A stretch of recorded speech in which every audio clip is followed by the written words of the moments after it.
Shalom Indonesia, salam Nusantara dari Sabang sampai Merauke, dari Miangas sampai Pulau Rote. Senang bertemu dengan bapak-bapak, ibu-ibu, saudara-saudari yang kekasih, dan seluruh pemirsa di pagi yang indah ini. Tuhan Yesus memberkati, dan doa dan harapan saya, urapan Allah, penyertaan Allah, energi Allah, kekuatan Allah menyertai kita, dan semangat ilahi senantiasa menyertai di pagi hari ini sampai jam-jam selanjutnya.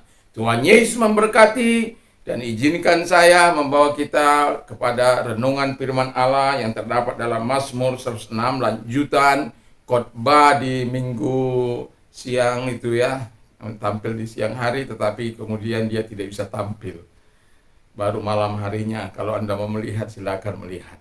Nah, ini lanjutannya. Tema firman Allah, Tuhan sanggup menghukum siapapun yang tidak taat kepada Tuhan. Jadi manusia atau orang yang percaya kepada Tuhan harus melakukan apa yang dikehendaki oleh Tuhan. Tapi mari kita lihat dulu sejenak lanjutan dari pemberitaan firman Allah di minggu siang tadi. Kita akan masuk dalam Mazmur 106 ayat yang ke-13 sampai dengan 15. Tetapi segera mereka melupakan perbuatan-perbuatannya dan tidak menantikan nasihatnya, dan mereka dirangsang nafsu di padang gurun dan mencobai Allah di padang belantara. Diberikannya kepada mereka apa yang mereka minta, dan didatangkannya penyakit paru di antara mereka. Haleluya. Jadi dijawab doanya tapi dihantam. Saya nggak mau seperti itu. Ini karena apa? Saya bilang orang Israel ini bukan hanya kebal, tebal, bebal, tapi super, double super. Saya kalau Musa mungkin sudah super stres. Kalau Musa stres, nanti kita lihat bagaimana Musa itu stres. Ya. Sampai dia minta mati aja karena stres. Menghadapi bangsa yang tegar tengkuk ini. Kalau satu orang aja kita udah repot, apalagi ini ratusan ribu orang. Haleluya. Tapi Tuhan sudah memilih Musa, pasti Tuhan memampukan dia sekalipun dia gagal masuk tanah perjanjian karena dibuat marah oleh orang Israel. Haleluya, saya sudah ungkapkan itu. Dan saya akan katakan kepada kita, apa sih? Tadi kita sudah berbicara soal di padang gurun Sur, di padang gurun Sin. Sekarang kita bicara di padang belantara. Apa sih yang mereka minta kepada Tuhan? Dan bangsa ini adalah bangsa yang bersungut-sungut, suka bersungut-sungut. Dan di dalam pasal Bilangan, di dalam Bilangan 11 ayat 1 sampai 35, di sana diceritakan bahwa bangsa ini bersungut-sungut karena nasib mereka. Bayangkan selama 40 hari mereka, 40 tahun di padang gurun, itu membuat mereka stres juga mungkin ya.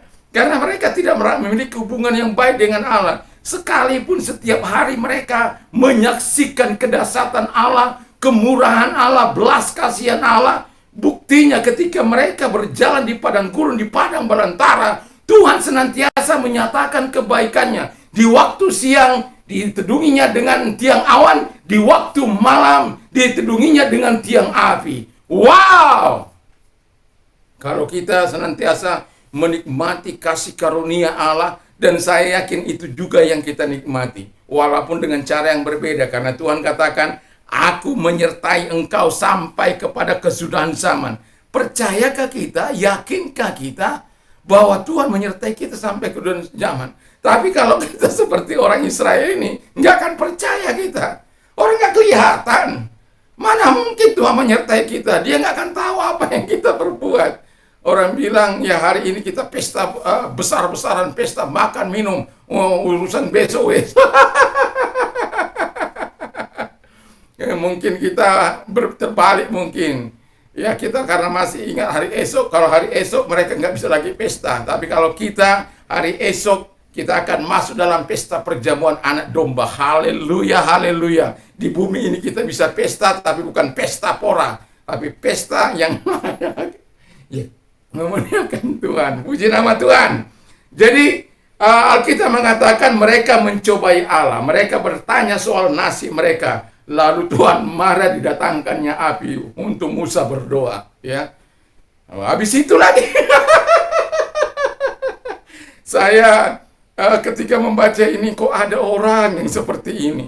Sampai tersenyum saya, sampai katakan, tapi saya berbilang begini, Tuhan jangan berikan saya hati yang seperti itu. Jangan Tuhan berikan jemaat yang seperti itu.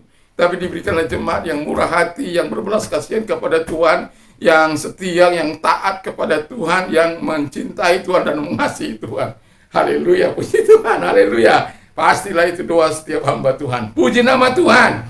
Lalu mereka berbicara soal nasib buruk, lalu kemudian Allah mendatangkan api Tuhan, lalu disebutlah Tabera, telah menyala api Tuhan di antara Tuhan dan manusia. Haleluya. Lalu setelah kejadian itu, ayat-ayat selanjutnya dikatakan, siapakah yang akan memberi kami makan daging? Masalah air lah, masalah nasib lah, masalah apalagi masalah daging lah. Mereka teringat akan apalagi dikatakan bawang putih lah, mentimun lah, semangka lah, aduh, bawang merah lah, cabai lah, mungkin jahe kunyit. Masalah makanan mereka bersungut-sungut karena apa? Mereka merasa mana itu aja. Akhirnya mereka bilang pada Musa, siapakah yang mendapat kami memberi kami makan daging? Terus itu, apa Anda tahu apa yang dilakukan mereka? Mereka datang di pintu kemahnya Musa dan minta daging. Apakah stres memimpin seperti itu? Loh, dari mana dia mau mendatangkan daging segitu kepada 600 ribuan orang? Dan itu juga yang dipertanyakannya kepada Tuhan. Karena kalau nggak dikasih daging mereka, tuh apa? Mereka akan, dia akan dilempari dengan batu. Super stres dia tuh ya. Haleluya. Lalu kemudian dia datang pada Tuhan. Tuhan, siapa aku ini? Apakah aku yang mengandung mereka, yang melahirkan mereka? Kenapa Engkau beri aku tanggung jawab yang besar ini? Aduh, nyakit Tuhan. Sebentar lagi mereka akan melempari aku. Loh, Musa, kenapa kamu? Ya, kata Tuhan. Mereka minta daging, ya sudah kasih. Haleluya. Musa malah stres. Tuhan, ini 600 ribu orang loh Tuhan yang ikut aku, ini 600 ribu orang. Bagaimana bisa terjadi? Lalu saya bacakan ayat ini, ya. Saya ulangan supaya kita jangan meragukan kuasa Allah. Musa sempat meragukan kuasa Allah karena saking banyaknya, mau seberapa banyak nanti dikasih oleh Tuhan. Ya, kita lihat di dalam Mazmur Bilangan 11 ayat yang ke 23. Tetapi Tuhan menjawab Musa, masakan kuasaku? Kuasa Tuhan akan kurang untuk melakukan itu. Sekarang engkau akan melihat apakah firmanku terjadi kepadamu atau tidak. Jadi jangan coba-coba mencobai Tuhan Allah. Jangan coba-coba meragukan kuasa Allah. Jangan coba-coba merendahkan Allah. Musa terperangkap saking banyaknya orang. Seberapa banyak daging akan diberikan kepada mereka, berapa puluh ton yang akan diberikan dalam 600 ribu sekaligus lagi. Aduh, mantap. Tuhan itu katakan, masakan lakukan itu. Ketika saya membaca ini, aduh Tuhan, kadangkala melihat situasi dan kondisi, apalagi saya ini berapa bulan ini bergumul untuk mobil saya kembali. Tapi saya tetap punya keyakinan dan punya harapan kepada Tuhan, bahwa di dalam doa dan puasa saya kepada Tuhan, saya tetap yakin dan percaya apapun Bisa Tuhan gerakkan siapapun, bisa Tuhan gerakkan untuk melakukan yang terbaik dan menyatakan kemuliaannya bagi Tuhan. Saya tetap percaya. Tenang saja. Gak usah stres. Jangan mencoba ya lalu. Aduh, saya akan langsung yang poin yang kelima saja. Karena sekarang engkau akan melihat apakah firman-Mu akan terjadi kepadamu atau tidak. 5. Diberikannya kepada mereka apa yang mereka minta. Apa yang mereka minta? Daging. Dan Tuhan katakan, Musa, aku akan memberikan daging itu kepada mereka. Bukan 1 hari, bukan 2 hari, bukan 5 hari, bukan 10 hari, bukan 20 hari. Tetapi makanya si stres si Musa. Apa betulin apa betul? Dipertanyakannya pada Tuhan yang Maha Kuasa itu. Ya, tapi sudah aja itu para pemimpin tua-tua itu untuk datang. Ya, nanti aku akan lakukan. Engkau lakukan bagianmu, aku akan lakukan bagianku. Lalu apa yang terjadi? Firman Allah katakan, lalu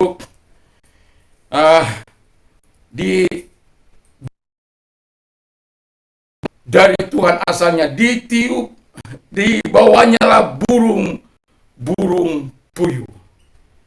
Jauhnya itu 1 hari perjalanan, kiri kanan, utara, selatan, barat, timur. Haleluya. Lalu kemudian tingginya itu 2 hasta atau kira-kira 90 cm. Dan saya mencatat, kemudian dikatakan bahwa setiap orang mengambil hampir 10 homer. Jadi sama dengan 10 epa. 1 epa itu sama dengan 36 liter. Jadi 1 homer itu 360 liter. Jadi kalau 10 homer paling sedikit, maka 360 kali 10, maka 3.600 kilo. Kira-kira begitu. Titi, 1 liter berapa kilo? Ya, jadi hampir 3 ton. Makanya dipaparkan mereka. Dan Tuhan berikan, yang mau saya bilang adalah, jangan anggap remeh tentang Tuhan. Kalau engkau punya keinginan, gak usah bersungut-sungut, gak usah marah, gak harus melakukan apa yang jahat di mata Tuhan. Minta saja kepada Tuhan. Alkitab katakan, bila engkau ada dalam aku, firmanku adalah engkau, mintalah apa yang diinginkan hatimu, maka hal itu akan diberikan kepadamu. Jadi inginkan hatimu, apa saja yang kau minta dan doakan, percayalah bahwa engkau sudah menerimanya, maka hal itu akan diberikan kepadamu. Nggak usah mencobai Tuhan, nggak usah bersungut-sungut, nggak usah marah, nyatakan keinginan hatimu. Jangan seperti orang Israel mencobai Tuhan, meragukan Allah, mempertanyakan kuasa Allah, mempertanyakan kehadiran Allah dalam hidup mereka. Haleluya. Dan akhirnya Musa pun terpengaruh dengan situasi yang seperti itu. Sampai dikatakan, Tuhan, di belakangku ini Tuhan ada 600.000 orang. Bagaimana Tuhan mau bisa menyediakan? Bayangkan tadi saya katakan, 1 hari perjalanan dari timur ke barat, dari utara ke selatan, tingginya 90 cm. Begitu luar biasa, karena dikatakan 2 hasta tingginya. Nanti bacalah supaya Anda terkagum-kagum terhadap Tuhan, supaya engkau tidak meragukan kuasanya, kemampuan Tuhan, urapan Allah itu dalam hidupmu, sehingga engkau terus punya hati untuk setia kepada Tuhan, untuk taat kepada Tuhan. Engkau pakai hidupmu untuk memuliakan Tuhan. Jangan pakai untuk memberontak kepada Tuhan. Nanti sore akan saya bawa tentang pemberontak. yang akhirnya juga masih dalam seri Tuhan sanggup. Mengapa saya katakan saya terus membuka Tuhan sanggup, baik yang sakit, baik yang setia, yang benar, yang berdosa, dan lain sebagainya. Supaya Anda tahu Allah itu tidak bermain-main dengan orang yang hidup berkenan di hadapan Allah, dengan orang yang taat. Dan dia juga tidak bermain-main dengan janji yang sudah diberikannya apabila Anda tidak mentaati. Dan buktinya adalah Israel.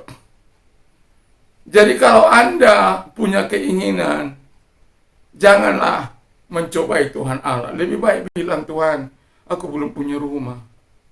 Kalau engkau belum punya rumah, lihatlah susahnya aku 3 tahun. Ya, seperti saya dulu kemah.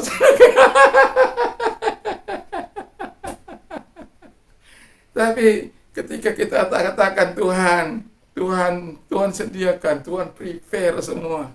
Di 4 mata penjuru angin pernah saya minta, dan di 4 penjuru mata angin itu sempat ada. Walaupun karena peristiwa 171, ya akhirnya 2 terjun. Jadi nggak usah takut, bilang. Ya, bilang sama Tuhan. Karena Tuhan katakan, nyatakanlah segala hal keinginanmu kepada Allah dalam doa dan permohonan dan ucapan syukur. Haleluya, haleluya, haleluya. Dan yang terakhir, Alkitab katakan didatangkannya penyakit yang mematikan. Nah, sampai disebut tempat itu Kibrot Tawa. Kibrot Tawa itu adalah di mana Tuhan mengumpulkan orang-orang yang rakus itu. Bayangkan, itu daging belum dikunyah. Mereka, ya aduh, saking mungkin sudah lama nggak makan daging. Kalau anak saya ya yang nomor 2 itu, wah, kalau makan daging dia kuat, dia makannya kuat, ya luar biasa. Tapi kalau nggak begitu nggak kuat dia. Tapi lebih baik begitu kuat supaya sehat. Kalau nanti nggak bisa nolong bapaknya dia. Saya kalau dikasih ikan asin, wah mantap. Apalagi pakai terong, aduh, mantap. Sorga terus. Ya, kalau sudah namanya terong, biar setiap hari dikasih terong ya. Karena itu memang makanan kesukaan saya. Mau dia dicampur kelor, atau disambal, atau dibakar, atau digoreng, wah, nggak ada masalah bagi saya. Yang penting terong.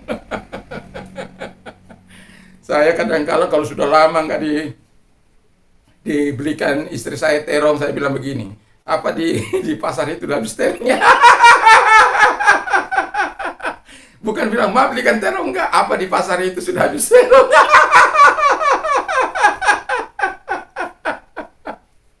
Haleluya. Dan itu yang membuat Tuhan murka kepada mereka. Belum dikunyah. Aduh. Ya kalau kita kan makan, apalagi anak saya yang lama-lama sekali dia makan, dia punya habis-habisan itu. Kalau saya enggak bisa saya punya habis-habisan. Makan ya sewajarnya saja. Ya. Tapi yang mau saya bilang di sini, makan itu memang harus dikunyah. Kalau bisa 32 kali kunyahan. Ya, saya pernah melakukan itu, tapi rasanya kok jadi sampai manis dia. Haleluya, puji Tuhan lah ya. Ya, jadi yang mau saya bilang adalah, jangan kita seperti orang Israel yang super double, yang super tegar tengkuk. Tapi selalulah seperti Musa dan Harun yang selalu mau mendapat masalah datang kepada Tuhan. Sekalipun kadang-kala keraguannya dikatakan kepada Tuhan, tapi Tuhan meneguhkan Musa, masakan kuasaku kurang untuk itu. Masakan kekuatanku kurang untuk melakukan apa yang mereka inginkan. Selama mereka taat, selama mereka mau. Kalau bukan Musa, nggak akan ada pernah daging itu. Ya, mungkin langsung dikubur Tuhan. Dihukum Tuhan tanpa makan daging. Tapi karena Musa diberikan itu daging. Ya, karena Musa diberkati mereka, ditolong mereka. Tapi dasar bangsa ini, aduh, saya nggak habis pikir. Kalau saya membaca Keluaran sampai Bilangan, ya, ya kami baru baca dari Kejadian, sekarang giliran kepada Keluaran, ya, begitu mengagumkan. Saya kagum, kadang sampai berjam-jam saya membaca ayat itu, mempersiapkan khotbah ini, sampai berjam-jam untuk menelaah.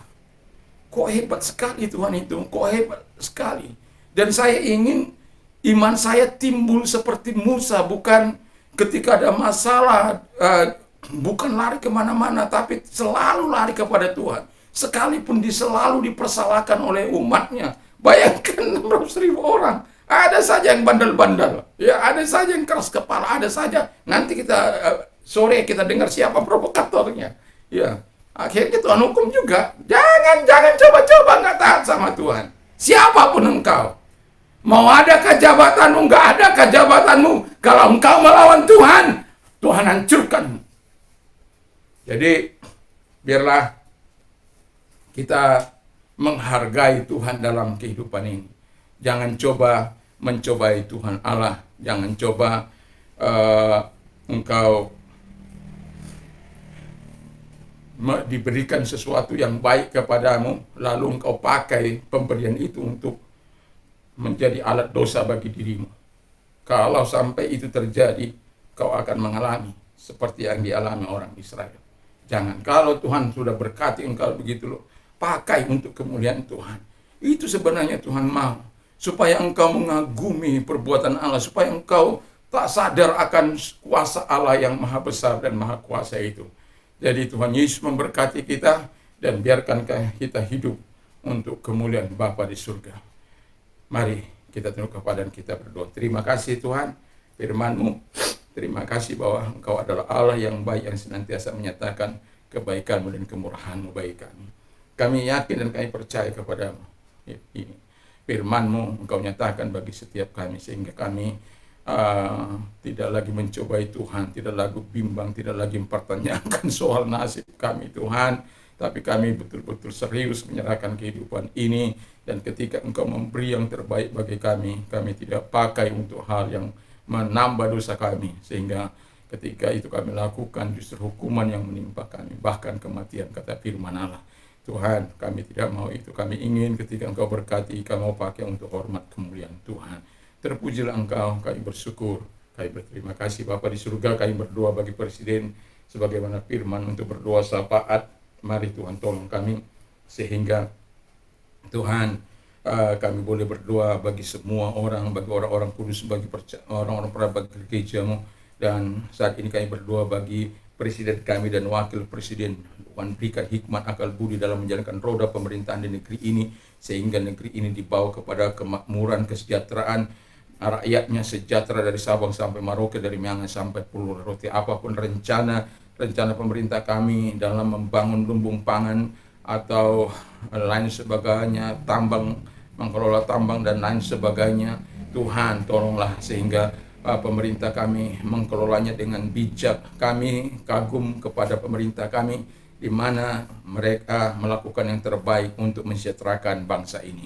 Terima kasih Tuhan memberkati, dan juga para menteri, para bupati, para gubernur, para bupati, para wali kota, camat, lurah, RT semua diberkati. Gereja Tuhan tidak lupa menjadi alat Tuhan untuk menyampaikan suara kenabian-Mu, suara kebenaran-Mu Tuhan, suara keadilan-Mu di bangsa ini. Dan kami juga berdoa buat gereja Pantai Kosta dimanapun ada. Tuhan memberkati sahabat-sahabat kami, diberkati oleh Tuhan di Ngarai, di Lembah, dimanapun umat-Mu juga diberkati oleh Tuhan. Sahabat-sahabat kami satu pelayanan dalam ladang Tuhan, Tuhan juga memberkati dimanapun. Dan mereka-mereka yang COVID, Tuhan sembuhkan mereka dalam nama Tuhan Yesus Kristus. Angkat roh maut itu, dan selalu ada mukjizat bagi mereka. Dan bagi mereka yang mengalami sakit penyakit apapun, sakit penyakit mereka Tuhan, mari Engkau tolong mereka, Engkau menyembuhkan mereka, agar kuasa-Mu Tuhan Engkau nyatakan kepada mereka. Selalu ada mujizat belas kasihan Allah bagi orang-orang yang berharap dan percaya kepada-Mu.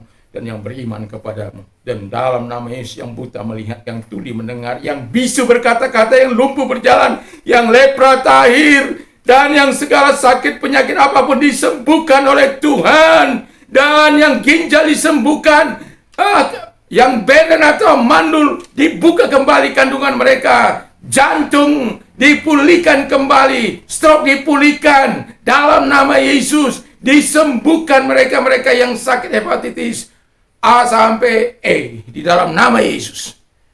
Terima kasih Bapak di surga, terima kasih, kami yakin dan kami percaya Tuhan memberkati. Dan juga Tuhan memberkati sahabat-sahabat kami mengalami penderitaan atau dampak dari pandemi ini. Tuhan, kalau mereka memohon pertolongan kepadamu, Tuhan tolong mereka.